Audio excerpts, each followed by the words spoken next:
So in this video, we're going to talk about Megan Swaby's play Venus's Daughter. This, I have kind of mixed feelings about this play. I really like the thematic link that's kind of at the heart of the play, because we have a character, a contemporary character, a Jamaican immigrant to Canada named Denise, who's basically our protagonist, but she gets these sort of visitations from Sarah Bartman, better known as the Hottentot Venus, she was from South Africa, and in the early 1800s, she was brought to Britain, brought to Europe, and basically put on display because of the size of her backside. And she was regarded as this sort of curiosity, almost a sort of sideshow freak type display. And basically she was just shown off to the people of Britain, and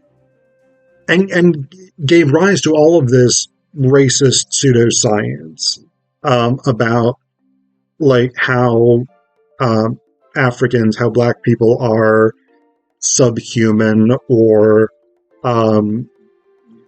they're a different species than white people, they're closer to apes, or whatever it is. All this bullshit, things that we now know to be completely untrue. And so Bartman appears to Denise in these kind of dream sequences as a kind of spirit guide, because Denise has her own sort of issues with the experience of occupying a black woman's body. And of course, the other thing with Bartman is not just the racism, but the sexism. And this is sort of perfectly encapsulated in this, if you were going to write something, a novel, a play, a TV show, a movie, or something like this, and you wanted a symbol of the intense scrutiny of black women's bodies and sexualities, it would be hard to come up with something more direct and obvious than the actual lived experience of Sarah Bartman, because she was put on display, and her body became an object of intense fascination for white viewers. And when she died, she was dissected and things like this. And it was really horrific in many ways, her experience. And so Denise has this ambivalent relationship to her own body that's somewhat sort of alienated.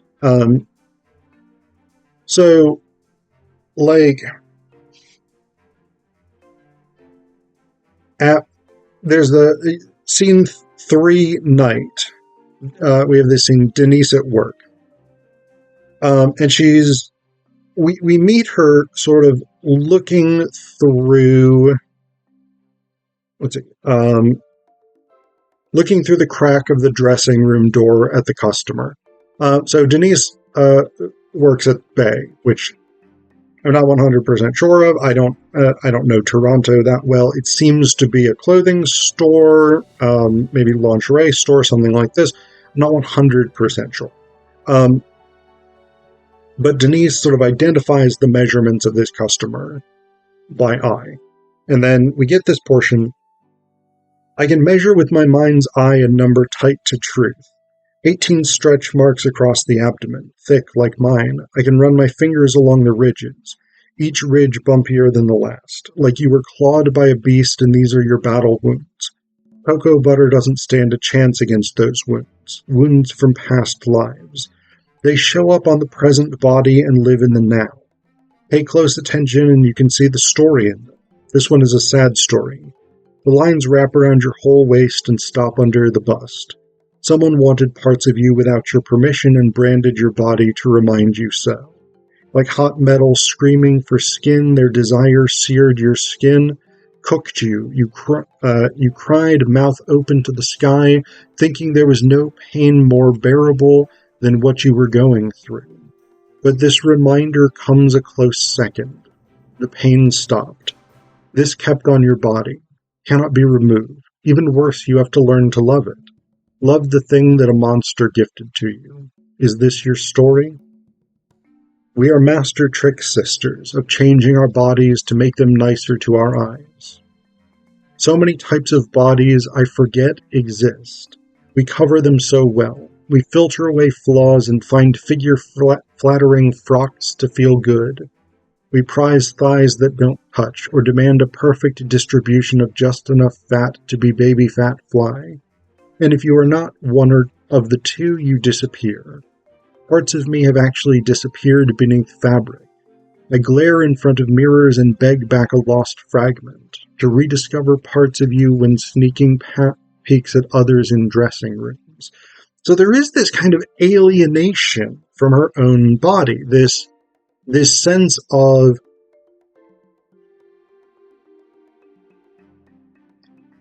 disconnect between the physical experience of occupying this body on the one hand and the sort of societal standards that privilege whiteness, thinness, that privilege smooth skin, etc., etc., and say that anything that doesn't conform to those particular notions of beauty must be hidden, obscured, altered, distorted, whatever it is.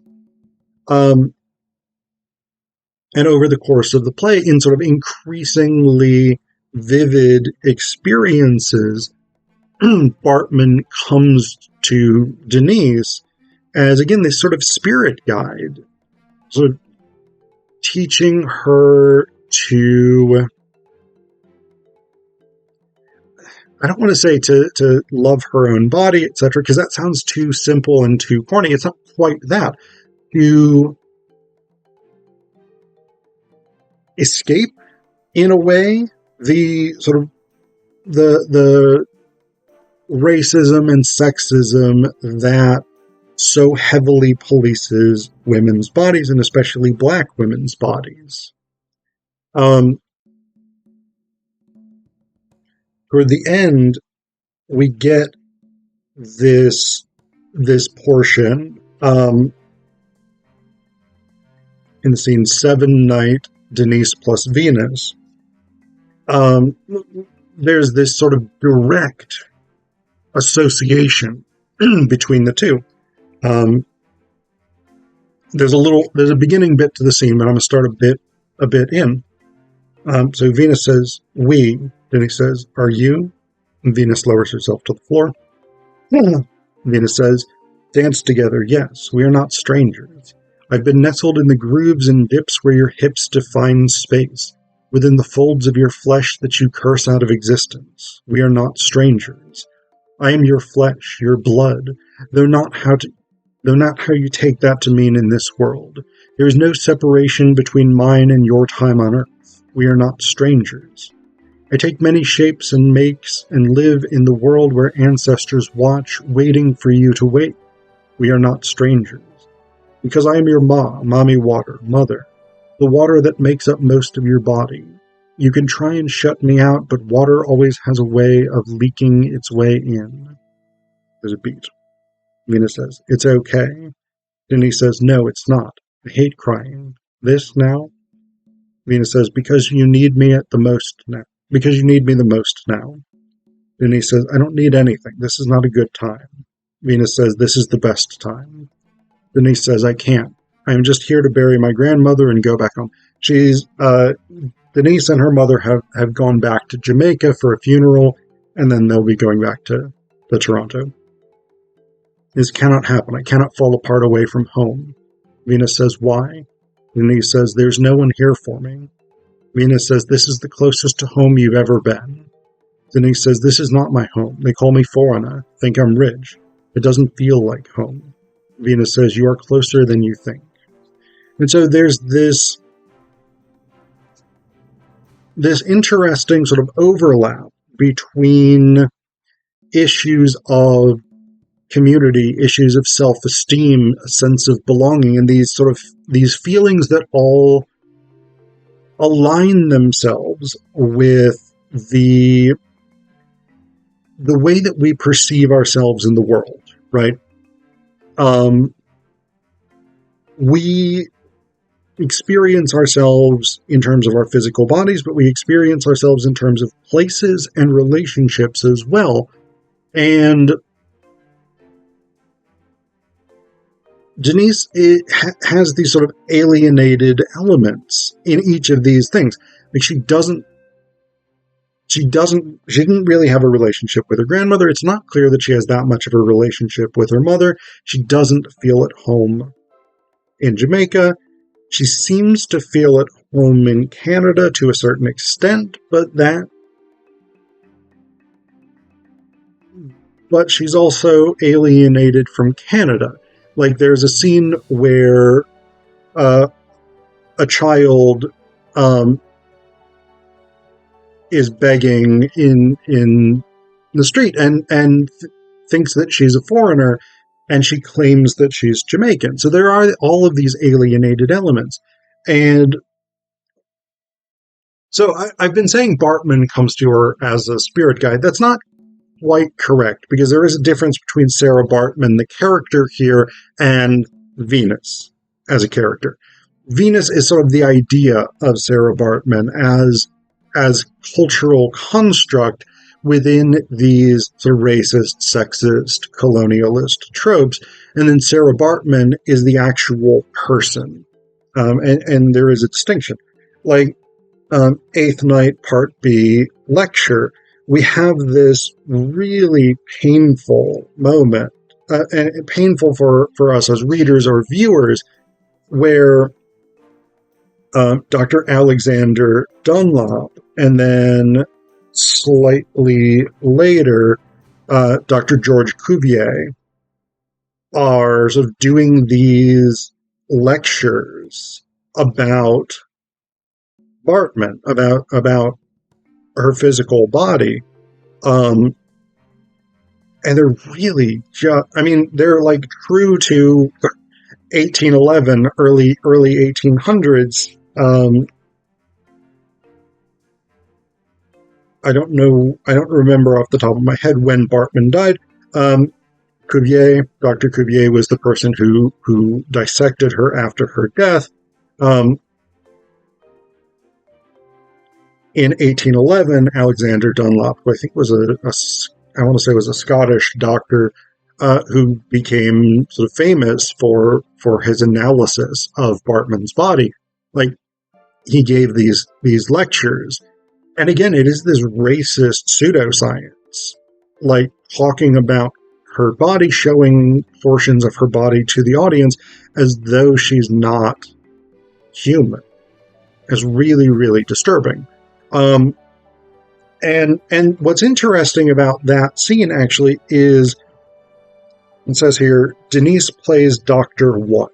So you have Dr. Dunlop, and then you have Denise as another doctor. And Denise, in playing Dr. One, like, she participates in this incredibly racist and sexist analysis of Bartman. And then finally, toward the end of the scene, or later in the scene, it says Denise rips off the doctor's coat. She had tried to take it off earlier and hadn't been able to. It was stuck to her, according to the stage directions. And she says to Sarah Bartman, "I'm sorry, I didn't know what was coming out of my mouth. I wanted to stop. I wanted to smash all those ugly words he was saying and kick, scream, punch myself. Can't believe those words came from these lips. They were not my words. You know they were not my words." And Venus, this goes from Sarah back to Venus in this moment for this sort of spiritual level conversation. Venus says, "You did nothing wrong. I've already heard all those words. They have done their damage." Denise says, "I don't have thick black woman skin like you. I don't know how to let their words not cut my skin." And Venus says, no skin is thick enough to keep those cuts away. So I really, really like this thematic. I really, really like this this idea of the sort of spirit guide type relationship.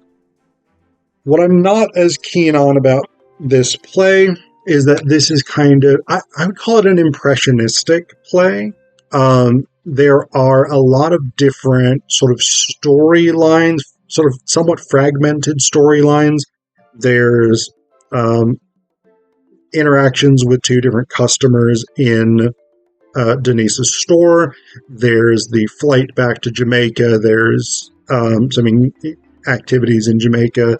There's dream sequences of various kinds. There's the direct interaction with Bartman and the doctors in the early 1800s, all these things. And it's very impressionistic, right? It's a kind of quilt, right? You get these bits and pieces of scenes which individually are not necessarily fully developed, but together they come together to create the overall impression of the play.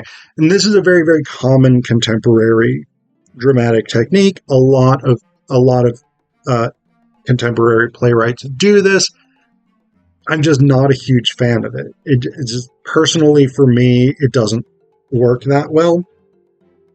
In part because I am more likely to encounter a play by reading it than by seeing it. And I think when you see plays like this, it's easier to follow what's going on. Whereas when you're reading them, for me, I find them harder to really appreciate that dramaturgical style.